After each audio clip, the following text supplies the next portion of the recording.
Na história do Brasil, a gente vem acompanhando inúmeras situações políticas, julgamentos que tiveram questões e desdobramentos no seio econômico, ou questões econômicas que tiveram desdobramentos no seio político.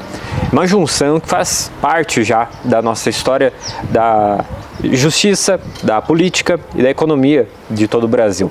Porém, nos últimos meses, a gente veio tendo novos desdobramentos, novas situações e novas questões que levantaram outras tantas questões, envolvendo, é claro, nesses últimos dias, o julgamento daqueles que, segundo a Justiça, estão aí envolvidos nos atos antidemocráticos ocorridos no dia 8 de janeiro, aí após a diplomação e após aí a ascensão à presidência da República do então presidente Luiz Inácio Lula da Silva. Tudo isso agora chega a uma questão nesses últimos dias, nessa semana, envolvendo o julgamento desses investigados por parte da Justiça. Este é o tema do RBV Entrevista de hoje, aqui com o cientista político, analista, comentarista, inclusive aqui da Rádio Videira, Caleb Bentes Dias, que vai conversar a partir de agora com a gente, para a gente falar sobre todas essas questões. A gente vem acompanhando nesses últimos dias, né, o julgamento aí dos investigados que podem fazer parte, né, dessa questão dos atos antidemocráticos do dia 8 de janeiro, dentre eles aí o ex-presidente Jair Bolsonaro, mas com essa questão do julgamento, que é o que está agora, né, no cerne do debate político, inclusive econômico, como que a gente pode observar a atual situação da política a nível nacional e do impacto disso tudo, principalmente também, é claro, na economia? Como ponto de partida, eu acho que é interessante a gente entender que dentro dos países existem estruturas políticas, jurídicas e sociais que direcionam a forma como essas respectivas áreas são conduzidas. Para essas estruturas a gente chama de ordenamentos. Então, a gente tem que entender que o julgamento do Bolsonaro ele não é apenas um aspecto jurídico, mas também um aspecto político e com consequências tanto econômicas. E a gente também está sendo pressionado externamente por outros países, especificamente os Estados Unidos, que tentam interferir num processo jurídico nacional. Os efeitos disso, eles são complexos e eles são em várias camadas, eu diria. O primeiro é que ele empurra o Brasil para seguir numa dinâmica que a gente vem acompanhando há mais de uma década. Eu diria que pelo menos desde 2011, que se fortaleceu ali em 2013, onde a gente tem um embate cada vez mais forte entre as instituições democráticas brasileiras, que seriam as três esferas de poder, né? O judiciário, o legislativo e o executivo. Essa tentativa de interferência que veio através de tarifas e novas ameaças que têm surgido mais recentemente, que seriam sanções econômicas ou até mesmo uso militar, né, que se diz contra o Brasil, tentam mudar a dinâmica da boa relação entre o judiciário e os outros dois poderes para que ele pare de agir juridicamente e passe a atender objetivos políticos e anseios políticos de parte da população. Você colocou um ponto que eu acho importante, Caleb, quando você voltou lá há uma década atrás, né, 2013 ou 12, ali a gente lembra que a gente começou a ter mais essa vivência. Como que a gente foi chegando, vou fazer uma questão, voltando lá atrás, aproveitando esse gancho, como que a gente chegou nessa questão a partir de 2013? Porque até então a gente tinha embates entre legislativo e executivo, ou entre executivo em alguns momentos o judiciário, mas a partir daquele momento, ali de 2013 em diante, a gente começou a ter isso mais presente no dia a dia, os brasileiros começaram a ter isso mais presente no dia a dia.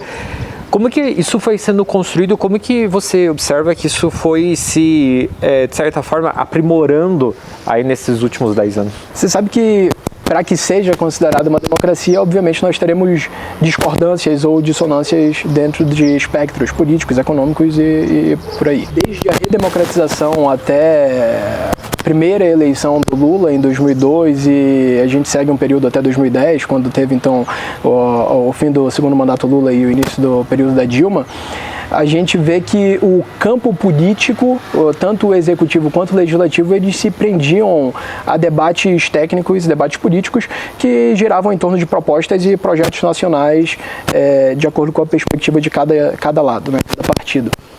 A partir da primeira eleição da Dilma, dado desempenho insatisfatório do governo dela na área econômica e uma tentativa de mudança da matriz econômica do país, a gente começa a ter uma divergência que passa de um debate de ideias para ataques pessoais. E com isso, torna o debate público cada vez mais sensível, e eu acredito que pegou a sociedade no momento de avanço dos novos meios de comunicação, onde a nossa sociedade ela não estava preparada para receber essa informação e debater apenas no âmbito jurídico ou político.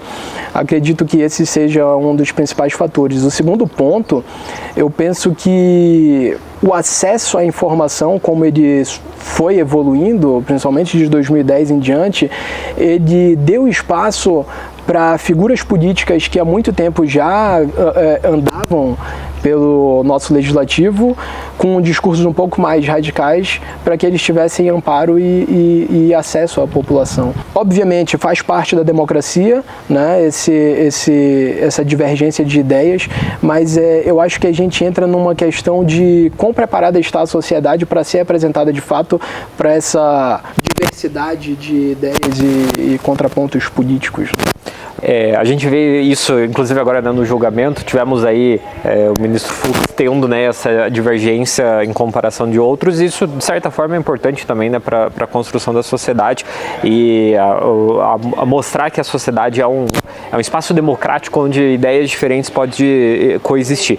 Mas vou aproveitar para te perguntar, Caleb, a gente está aqui conversando hoje, quinta-feira pela manhã, ainda temos aí alguns momentos de julgamento importante ao longo dessa semana, mas tendo em comparação os últimos acontecimentos, agora vamos falar do setor econômico, dos últimos acontecimentos, como que você observa que deve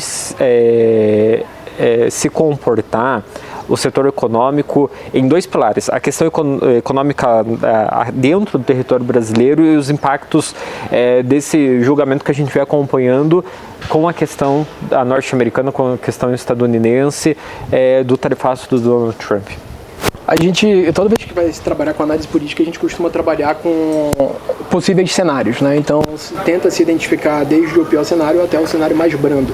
E se elenca, então, 3 cenários que seriam o mais provável, menos provável e o improvável. A gente já começou com a pressão econômica em cima do Brasil com a tarifa que começa a partir de metade do ano, ali em junho, julho, que se intensificou, né? Em março foi anunciado aqueles 10%, depois eles aumentaram para 50%, que não se concretizou da forma que tinha sido anunciada inicialmente, né? A gente precisa entender, antes de tudo, que medidas econômicas contra países que são parceiros tem que ser tomado com muita cautela, porque o reflexo de uma medida econômica contra o Brasil não é apenas aqui, mas também lá. O efeito do que já está em vigor por enquanto, mínimo, né? A gente tem aí uma expectativa de pelo menos de até 0,5% de impacto no PIB, que não deve chegar a isso, pelas medidas econômicas que estão sendo tomadas tanto pelo governo estadual quanto pelo governo federal. Mas a gente vai ter, obviamente, com o julgamento do Bolsonaro, se ele for condenado, uma acentuação nas medidas econômicas que os Estados Unidos vão tomar contra o Brasil. Acredito que o impacto percentualmente ainda não seja elevado a nível nacional. A nível estadual seja sentido um pouco mais, porque os Estados Unidos é o principal parceiro comercial de Santa Catarina, e a nível municipal ainda assim deve ser reduzido. Se nós hoje interrompêssemos todo o comércio que temos entre Brasil e Estados Unidos, nós teríamos um impacto de 2% no PIB, se fosse rompido absolutamente. O que não vai acontecer por causa da dependência que os Estados Unidos também têm para manter os seus setores produtivos e o seu consumo, né? Mas apesar de ser percentualmente baixo, a gente estaria falando de alguns bilhões de dólares e a gente estaria falando de alguns milhões de empregos que seriam sentidos, obviamente. O que se espera e o que se diz é que possam surgir sanções contra instituições financeiras e outras instituições brasileiras. Isso eu confesso que para mim é muito imprevisível e seria difícil dizer, olha, isso aqui vai acontecer. É possível que aconteça, eu diria que uma chance moderada para baixo, mas alguma medida mais forte vai ser tomada. Talvez até o aumento do percentual das tarifas impostas, que essa não teria um impacto tão grande porque os 50% já tornam boa parte do comércio inviável. Como que a gente pode observar, na sua visão, quais seriam usar já que estamos na era digital, vamos usar um meme aqui para contextualizar, quais seriam as cenas dos próximos capítulos com os possíveis desdobramentos do que está ocorrendo essa semana, do julgamento dessa semana, tanto para a política quanto para a parte econômica a nível do Brasil? Tu falou sobre o meme, eu não sei se tu viu, pelo menos apareceu para mim no Instagram um vídeo recente, que eles falam sobre um rapaz que queria ser policial. E ele tinha então duas opções, ou civil ou militar. Se fosse civil, tudo bem. Se for militar, ele teria então duas opções. No caso do julgamento, seria basicamente a mesma ideia. Com o julgamento do Bolsonaro, nós temos duas opções. Ou ele vai ser condenado ou ele não vai ser condenado. Se ele for condenado, nós temos duas opções. Ou ele vai seguir o condenamento, ou vão tentar avançar com a pauta da anistia, né? E a partir da anistia a gente teria então dois cenários, seria se a anistia seria acatada ou se ela seria recusada, porque então a gente teria mais uma vez um atrito entre dois poderes, né? Uma decisão jurídica tentaria ser interposta por uma decisão política, que a anistia então seria uma decisão política que precisa passar pelo parlamento brasileiro, né? Mas eu acredito que não só do jeito que está hoje não passe uma anistia, como se quiserem que passe, a gente não poderia fugir do que um jurista brasileiro chamado Miguel Reale, ele desenvolveu uma teoria chamada tridimensionalidade do direito, que seria o fato, o valor e a norma. Existe um fato que em determinado momento ele ganha uma relevância social e a partir da relevância social ele se torna norma, porque entende-se que os políticos então eles vão atender o que tem anseio ou necessidade ou apelo popular. O movimento pela anistia, que é provavelmente o que vai ser tentado em caso de condenação, ele deveria vir acompanhado de um movimento social muito forte, que não seja em datas pontuais, mas continuamente de pressão nos nossos políticos, principalmente do legislativo, né, que são os que votariam pela anistia. Eu acho que esse é um dos cenários e acredito que a tentativa da anistia principalmente ocorrerá. Se ela será bem sucedida ou não, eu acredito que existe uma chance moderada baixa. A chance moderada alta que eu acho que nós temos, que seria o cenário mais provável, é que o Bolsonaro seja de fato condenado e nós sigamos para as eleições ano que vem sem o Bolsonaro candidato. Mas abrindo espaço para que nomes da direita possam surgir. Particularmente acredito que o Tarcísio, né, se houver um consenso em torno do nome dele, e acho que essa tem que ser a ideia, né? Acho que esse tem que ser o caminho, até em nome da democracia, sabe? Eu acho que a gente fala muito sobre democracia e muitas vezes a gente esquece de olhar que na democracia nós precisamos ter divergências, por mais que exista contrariedades quanto à forma de conduta política do Bolsonaro e os erros cometidos por ele, isso não pode ser pretexto para que o atual governo que representa a esquerda brasileira elimine as outras forças políticas contrárias, né? Eu acho que a partir disso a gente deveria ter, para o bem da democracia, um fortalecimento de alas diferentes. E espero que seja o que aconteça. O cenário mais improvável que eu diria é que os Estados Unidos realmente venha com força militar contra o Brasil. Isso é muito improvável. E muito improvável que eles vão entrar numa guerra econômica abrupta contra o Brasil. Só aproveitando o gancho, Caleb, olhando lá para os Estados Unidos, você observa que com essa questão do tarifaço e inclusive impactos, né, que essas medidas acabaram ocasionando lá nos Estados Unidos, Donald Trump sai atingido por isso? A gente vai ter esse fato testado nas eleições que eles chamam de midterms, né? Que vão ocorrer ano que vem, são as eleições para o Congresso americano, para o Parlamento americano, onde hoje o que se tem o Trump está conseguindo fazer tudo o que está fazendo porque ele tem uma maioria no Congresso americano, ele tem uma maioria no Senado americano. Com isso ele consegue passar muitas pautas e muitas decisões que é até válido lembrar que muitas das decisões que ele está tomando, elas estão sendo reconhecidas como ilegais pelo judiciário americano. Só que, como a gente bem sabe, em todo país democrático que se preze, ele vai ter um judiciário que vai, obviamente, analisar o que está sendo feito tanto pelo legislativo quanto pelo executivo, mas ele precisa de um tempo para poder decidir se é correto, errado ou constitucionalmente, né, legal. O próprio exemplo são as tarifas americanas que foram tomadas lá em março, foram semana passada decididas por uma das instâncias do judiciário americano que seriam ilegais, né? Mas até que possa se suspender elas têm um longo caminho para se seguir. Mas voltando ao ponto da pergunta, as eleições de midterms do ano que vem, eu acredito que os republicanos devam perder a maioria na casa pela insatisfação da população com a conduta do presidente americano. Lá existe uma polarização política tanto quanto aqui no Brasil, mas ainda um pouco mais acentuada. Eles costumam falar sobre a política de maneira muito mais embasada e no cotidiano do que aqui no Brasil. E isso, as decisões do presidente americano têm levado a uma insatisfação muito grande, principalmente pelo aumento do custo de vida, porque essas tarifas que estão sendo impostas, elas estão afetando o consumo dos cidadãos americanos. Certo? Como que vem se desenhando o cenário para os próximos dias a nível nacional? Sei que você falou, né, a gente tem as possibilidades, né, as situações que podem acontecer, mas num cenário a curto prazo, como que vem se desenhando e como que deve se desenhar os setores políticos e econômicos do Brasil?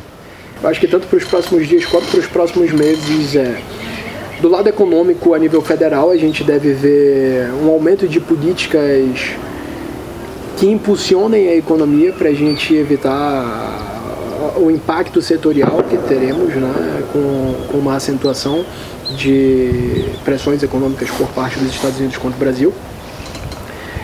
A nível estadual, obviamente, deve ter um amparo, principalmente porque, como comentei anteriormente, o principal parceiro comercial de Santa Catarina é os Estados Unidos.